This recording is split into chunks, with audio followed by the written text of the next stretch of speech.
Welcome to the Chronological One-Year Bible, January 29th.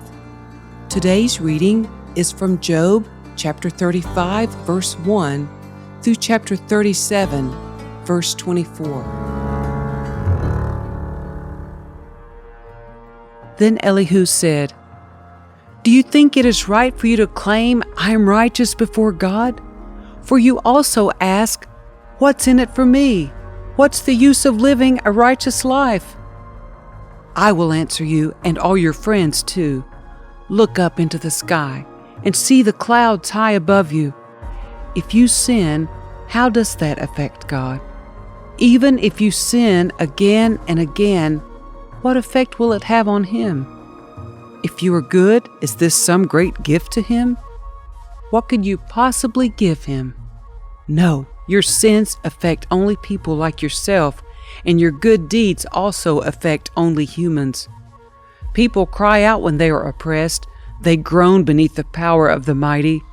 Yet they don't ask, "Where is God, my Creator, the one who gives songs in the night? Where is the one who makes us smarter than the animals and wiser than the birds of the sky?" And when they cry out, God does not answer, because of their pride. But it is wrong to say God doesn't listen, to say the Almighty isn't concerned. You say you can't see Him, but He will bring justice if you will only wait. You say He does not respond to sinners with anger and is not greatly concerned about wickedness. But you are talking nonsense, Job. You have spoken like a fool. Elihu continued speaking. "Let me go on, and I will show you the truth. For I have not finished defending God.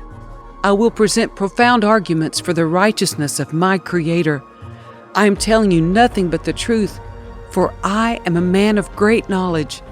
God is mighty, but He does not despise anyone. He is mighty in both power and understanding. He does not let the wicked live, but gives justice to the afflicted. He never takes His eyes off the innocent, but He sets them on thrones with kings and exalts them forever. If they are bound in chains and caught up in a web of trouble, He shows them the reason. He shows them their sins of pride. He gets their attention and commands that they turn from evil. If they listen and obey God, they will be blessed with prosperity throughout their lives. All their years will be pleasant. But if they refuse to listen to Him, they will cross over the river of death, dying from lack of understanding. For the godless are full of resentment. Even when He punishes them, they refuse to cry out to Him for help. They die when they are young, after wasting their lives in immoral living. But by means of their suffering, He rescues those who suffer, for He gets their attention through adversity.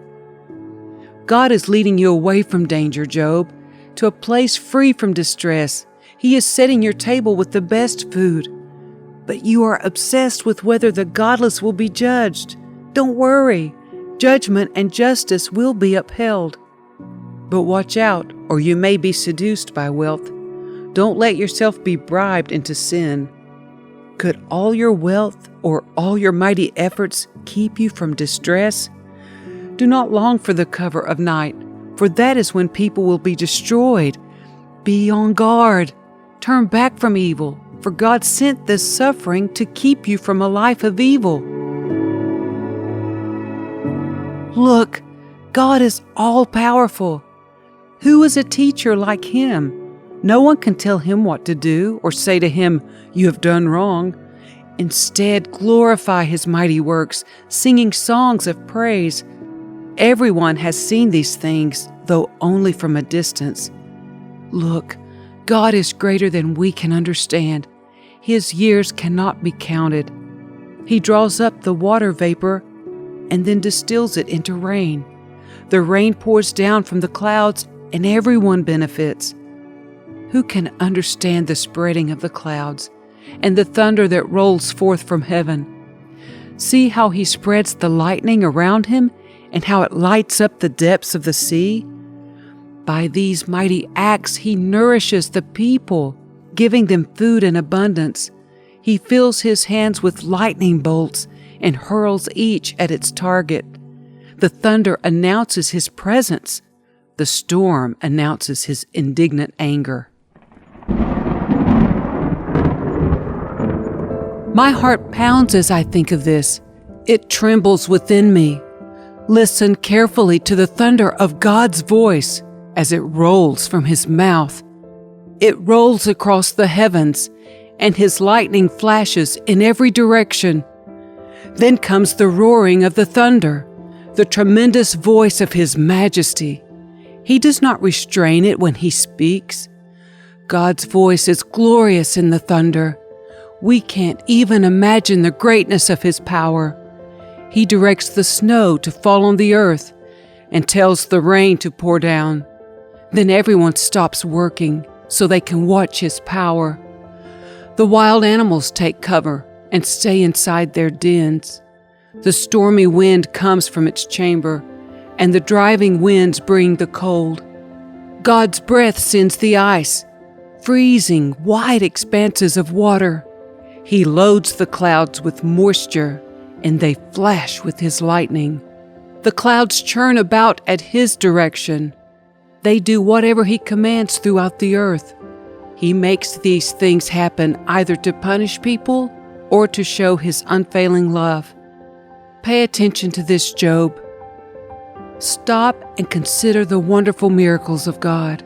Do you know how God controls the storm and causes the lightning to flash from his clouds? Do you understand how he moves the clouds with wonderful perfection and skill? When you are sweltering in your clothes and the south wind dies down and everything is still, he makes the skies reflect the heat like a bronze mirror. Can you do that? So teach the rest of us what to say to God.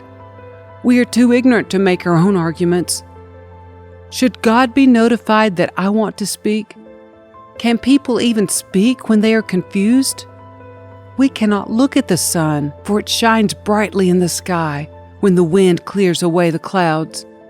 So also, gold splendor comes from the mountain of God. He is clothed in dazzling splendor.